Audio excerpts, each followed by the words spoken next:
written and directed by Victor Salva, and it stars Justin Long and Gina Phillips. It was released in 2000.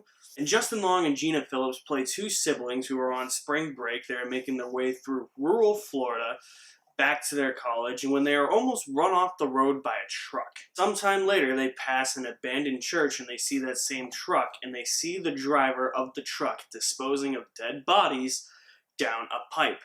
So like any normal teenager would, or wouldn't, they go to investigate this pipe, and they find out some strange things are happening with this driver. Somebody actually requested for me to review Jeepers Creepers. And so I finally watched it, and I should not have watched this movie late at night. I think that this movie it's alright. It's not great or anything. It's not groundbreaking or anything, especially when you consider the background of the director, which I'll get into more in a little bit. Jeepers Creepers is fine. It's also kind of gross, and it's also very disturbing. So, I mean, I guess that should make it a great horror movie if it's doing all of that, but don't ever watch this movie late at night, because it is pretty fucking gross. It'll gross you out. The final scene of the movie was so haunting, I did not want to go to bed. I was like, oh, what the fuck?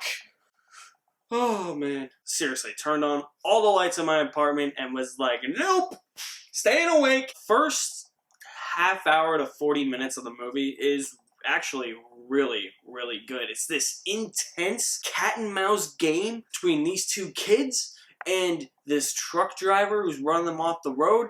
The movie has a really old school feel to it. A lot of the vehicles are old. Like, I think it says that Justin Long and Gina Phillips are driving like a 1969 Chevy Impala or something. Not as cool as a 1967 Chevy Impala. And then the truck that drives them off the road, model from like 1941 or something, it's got an old school, old time aesthetic to it. And it's never stated when this movie takes place. I'm assuming it takes place in the year 2000 because that's when the movie's made, and they're just driving really old cars. It would make sense. It kind of gives off that vibe where this old time aesthetic feels like it would be something that is in a rural area, somewhere that's kind of a little isolated. And that's what this movie feels like for a good 30 minutes to 40 minutes. It really feels like you're in an isolated place, especially when they're going to investigate that pipe. The feeling of isolation, the feeling of loneliness, the feeling of I'm in the middle of nowhere. Like, where the hell are we?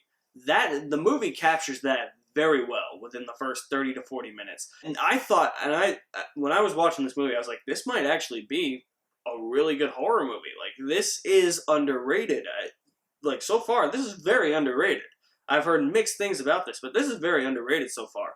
Then the movie kind of takes a turn, where they show the actual entity who's known as the Creeper, and he's like a cannibal. It shows him too much, and all the scares just become jump scares and stuff you expect from a horror movie, and it just becomes cliche after a while. It also just becomes fucking gross and nasty.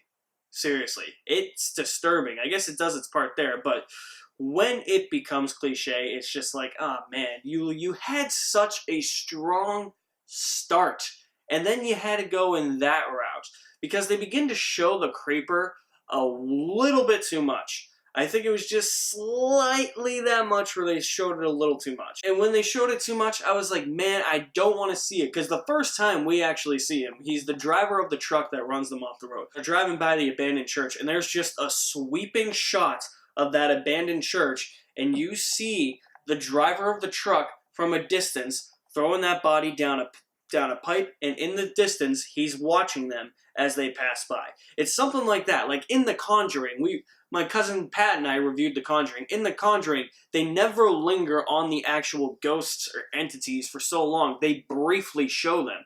They briefly showed the entity or the Creeper in that sweeping shot of the abandoned church and him throwing the bodies down the pipe. After that is when they start to show him way too much. He's in frame way too much. If he were in shadows, or if he killed people, but like he Like, they died on screen, but he killed them off screen. Like, you know, like, we see them die on screen, but he's off screen doing it. That would have been more effective. They just start to show it way too much, and it just became kind of cliched and unoriginal after a while. I really think that this movie's grotesque imagery with all the nastiness and gross stuff that comes with it actually comes from the director's background. And honestly, I was really, after I watched this, I was like, do I really want to review this because of the director's background? Because it's not something I really want to support, and I don't at all, because this director was convicted of child pornography. He's basically a pedophile. And that's something I don't stand. I hate that. I hate that stuff. From what I read, he grew up in an abusive household, so I don't know. I kind of look at this movie as maybe him taking out his anger on his family, maybe himself, and that's why he's created this sick, twisted movie. Or maybe he's just got a sick mind because he was convicted of child pornography. I don't know. No matter what, it's grotesque and it's gross, and it freaked me the fuck out. He's saying that. I guess the movie kind of did its job then? Because it freaked me out and grossed me out? It's one of the most disturbing movies I've ever seen, but it's sad because it had such a strong opening, and then the rest of the movie just kind of delves into cliched, unoriginal, oh, here's your normal jump scares territory. And I just wish it was more of that, and I just wish the director was an actual, not a sicko human being. I just wish we had more of that originality, that old school aesthetic, the feeling of isolation, the feeling of loneliness, the feeling of like, where the hell are we? We can't get out of here. Feeling of everybody in this town is going to warn you about something. And that's what I wanted from the movie, when after the first 40 minutes, I thought that that's where it was going, and then everything was going to happen in the last 20, but it really just, the second half of the movie just kind of takes a nosedive.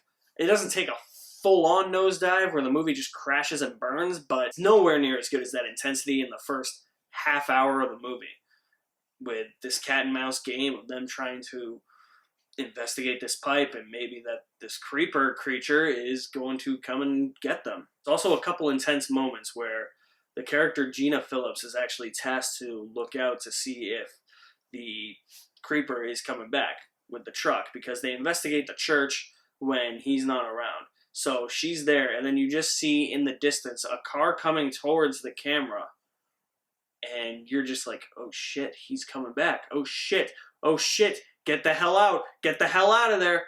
And then it doesn't end up being him.